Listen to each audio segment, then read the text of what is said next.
Thomas केसर garden चला जाता है जहां पर वो दरवाजा तोड़कर अंदर जाता है क्योंकि उसके पास चाबियां नहीं होती। और तभी उसे एहसास होता है कि उसके आसपास कोई है, लेकिन वहां पर उसे कोई भी नहीं दिखता।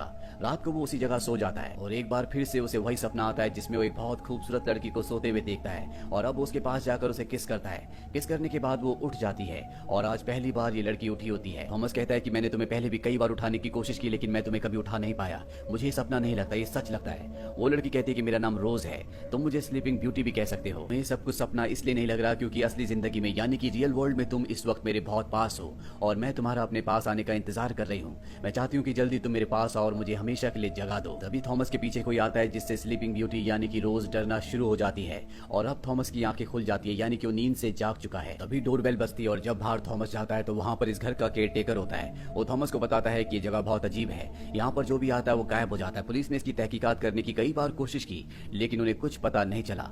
थॉमस भी सारी बातें सुनकर बहुत हैरान होता है। केयर टेकर के जाने के बाद वो घर में चारों तरफ देखना शुरू कर देता है और तभी उसे नीचे जाने का एक छुपा हुआ दरवाजा मिलता है जिसे उसे नहीं पता होता कि कैसे खोला जाए। अब वो इस जगह के एडमिन ऑफिस में जाता है जहाँ पर उसे एक पेपर मिलता है जिसमें कुछ लिखा होता है लेकिन ये एक दूसरी लैंग्वेज होती है जिसे वो समझ नहीं पाता। और तभी अचानक से उसके पेट में दर्द होना शुरू हो जाता है। वो वहीं जमीन पर गिर जाता है। उसे अजीब अजीब से विजन्स भी आने शुरू हो जाते हैं पर कुछ ही देर बाद वो अपने आप ही नॉर्मल भी हो जाता है। इसके बाद वो लिंडा नाम की एक लड़की से मिलता है जो उसी लॉ फर्म में काम करती है जिस लॉ फर्म ने उसे सारे डॉक्यूमेंट्स दिए हैं। दरअसल जो लेटर उसे मिला होता है उसकी राइटिंग लिंडा से मिलती है और वो लिंडा से सब कुछ जानना चाहता है। लिंडा उसे बताती है कि कभी मेरा भाई भी इस घर के अंदर यानी केसर गार्डन्स के अंदर गया था लेकिन वो कभी वापस लौट कर नहीं आया। आज तक यहाँ पर 50 से ज्यादा लोग अंदर जा चुके हैं लेकिन कभी किसी का कुछ पता नहीं चला। थॉमस कहता है कि मुझे सच्चाई सामने लाने के लिए तुम्हारी मदद की जरूरत होगी और तभी उसकी तबीयत बहुत ज्यादा खराब हो जाती है। लिंडा उसे हॉस्पिटल ले जाती है। हॉस्पिटल में एक बार फिर से उसे वही सपना आता है जिसमें वो स्लीपिंग ब्यूटी को यानी कि रोज को देखता है। रोज उसके सामने होती है। रोज उसे कहती है कि तुम्हें मुझे जगाना होगा, मुझे एक डीमन ने श्रापित किया था और तब से मैं सो रही हूँ। तुम्हारी जो ब्लड लाइन है यानी कि जो तुम्हारा खून है वही मुझे जगा सकता है,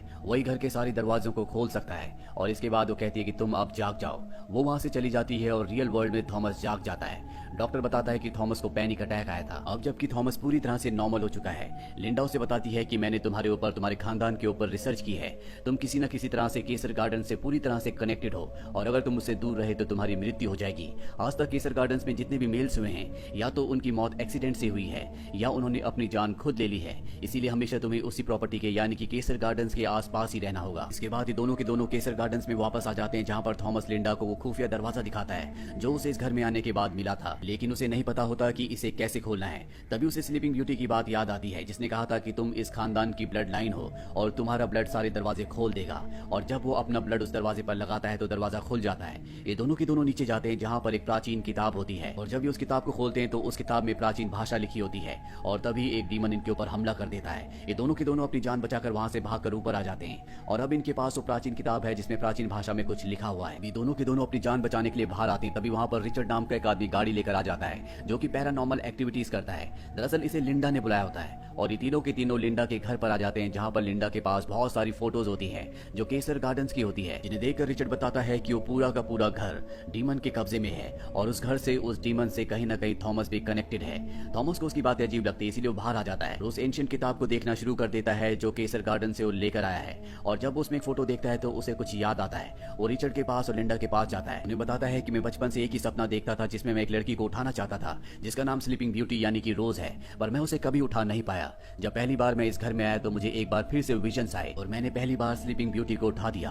अगर सच में हम स्लीपिंग ब्यूटी को ढूंढ ले, मैं उसे उठा दूं तो ये पूरा का पूरा श्राप पूरी तरह से खत्म हो जाएगा। रिचर्ड उस किताब को देखता और कहता है कि सबसे पहले हमें इस किताब की भाषा को समझना होगा, इसमें क्या लिखा हुआ है और इसके लिए हमें लिंडा के एक दोस्त की मदद लेनी होगी जो किसी भी भाषा को हमारी भाषा में कन्वर्ट कर सकता है। ये तीनों की तीनों लिंडा के उस दोस्त के पास पहुंच जाते हैं जिसके पास वो सॉफ्टवेयर है और अब अपने सॉफ्टवेयर से वो इस लैंग्वेज को कन्वर्ट करना शुरू कर देता है लेकिन इसमें बहुत टाइम लग रहा होता है और कुछ घंटों के बाद कुछ लाइनें हमारी भाषा में कन्वर्ट हो जाती है और लिंडा थॉमस को बताती है कि लाइंस तुम्हारे अंकल ने लिखी है। दरअसल थॉमस के अंकल ने भी अपनी जान खुद ली थी। इसमें उसके अंकल ने लिखा होता है कि मैं अपने पूरे खानदान को एक ऐसे ट्रबल में डाल रहा हूँ जिससे शायद वो कभी बाहर ना निकल पाए। मैं एक दुल्हन को एक शैतान के आगे सेक्रीफाइस करने जा रहा हूँ। यहाँ पर इन्हें कुछ समझ में नहीं आता और तभी कुछ लाइनें और भी कन्वर्ट हो जाती है। इससे इन्हें पता चलता है कि स्लीपिंग ब्यूटी बहुत ही सुंदर थी लेकिन डीमन ने उसे पजेस्ट कर लिया जिसके बाद उसे एक ऐसी नीडल चुबाई गई जिस वजह से वो एक बहुत गहरी नींद में सो गई। रिचर्ड कहता है कि अगर ये सब कुछ सच है तो आज भी स्लीपिंग ब्यूटी उसी डीमन के कब्जे में है, वो वहाँ कहीं ना कहीं जरूर है। अब क्योंकि थॉमस केसर गार्डन से बहुत देर से दूर होता है, इसीलिए उसे पैनिक अटैक आना शुरू हो जाता है, उसकी तबीयत खराब होना शुरू हो जाती है। इसीलिए रिचर्ड और लिंडा दोनों उसे वापस केसर गार्डन से ले आते हैं, जहाँ केसर गार्डन के अंदर दिखाया जाता है कि यहाँ पर शैतान ने यानी कि डीमन ने इस घर के केयरटेकर को मार दिया है। अब थॉमस एक बार फिर से अपने ब्लड से उसी खुफिया दरवाजे को खोलता है और ये तीनों के तीनों नीचे चले जाते हैं, जहाँ पर एक टनल से तीनों के तीनों आगे बढ़ते हैं और तभी एक शैतान इनके ऊपर हमला कर देता है। लेकिन थॉमस, जिसके अंदर बहुत सारी पवित्र शक्तियां हैं, वो कुछ मंत्र पढ़ता है जिस वजह से वो शैतान इस जगह से भाग जाता है। और जब ये कुछ आगे बढ़ते हैं तो वहाँ पर एक और डीमन होता है। रिचर्ड और लिंडा कहते हैं कि हम इसे डिस्ट्रैक्ट करेंगे और तब तक तुम उस चेंबर में चले जाओ जहाँ पर स्लीपिंग ब्यूटी सोई हुई है। यहाँ से वो अकेला ही आगे बढ़ जाता है और कुछ दूर जाने के बाद थॉमस को चेंबर मिल जाता है जिसके अंदर स्लीपिंग ब्यूटी होती है, वही लड़की जिसे वो हमेशा अपने सपनों में देखा करता था। वो जब उसके पास जाता है तो वो नहीं जागती। इसके बाद थॉमस अपने होठों को काटता है और उसे किस करता है और जैसे वो उसे किस करता है वो जाग जाती है। लेकिन स्लीपिंग ब्यूटी की जो आंखें होती है वो पूरी तरह से बदल जाती है, वो पूरी तरह से ब्लैक होती है, जिससे हमें समझ में आ जाता है कि ये कोई इंसान नहीं है बल्कि ये एक डीमन है जो स्लीपिंग ब्यूटी के अंदर है। वो थॉमस से कहती है कि तुमने अपना काम पूरा कर दिया और तभी वो अपने मैजिक से उसे अपने से दूर कर देती है।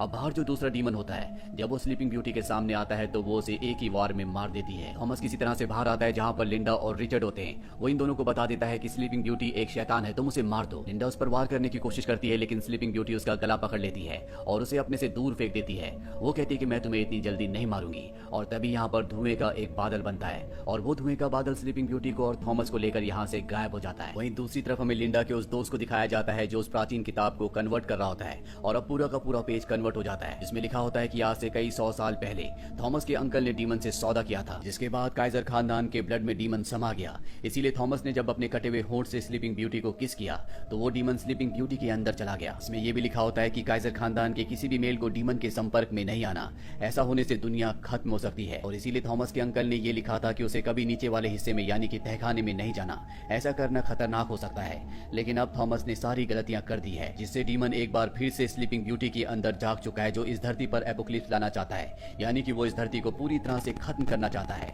वहीं स्लीपिंग ब्यूटी को और थॉमस को दिखाया जाता है जो जिंदगी और मौत की दुनिया के बीच में होते हैं। यहाँ स्लीपिंग ब्यूटी यानी कि डीमन उसके शरीर से उसके रक्त को निकाल रही होती है। उस प्राचीन किताब में एक बात और लिखी थी कि काइजर खानदान का जो ब्लड है वो नर्क के दरवाजे को खोल देगा, और ये बात इसीलिए लिखी होती है क्योंकि उन्हीं के ब्लड में डीमन हमेशा से जिंदा रहता आया है, जो अब स्लीपिंग ब्यूटी के अंदर है और अब वो किसी भी तरह से इस पूरी धरती को खत्म करना चाहती है।